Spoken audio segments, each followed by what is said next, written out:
নাহমাদুহু ওয়া নুসাল্লি আলা রাসূলিহিল কারীম আম্মা বাদ। মহান রব্বুল আলামিন ইমানদার বান্দাদেরকে সুখবর দিচ্ছেন, বলতেছেন ইন্নাল্লাযীনা আমানু ওয়া আমিলুস সলিহাতি লাহুম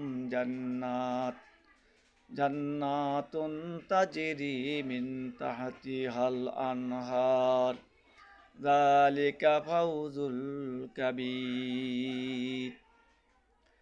যারা ঈমান এনেছে ও নেক আমল করেছে, নিশ্চয় তাদের জন্য রয়েছে বেহেশতের বাগান, যার নিচে ঝর্ণাধারা প্রবাহিত থাকবে।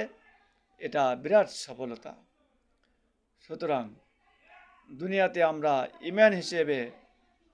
ইমানদার হিসেবে মৃত্যুবরণ করতে চাই, আল্লাহর নিকট যেতে চাই। সুতরাং আমাদের ইমান মজবুত থাক। আমিন।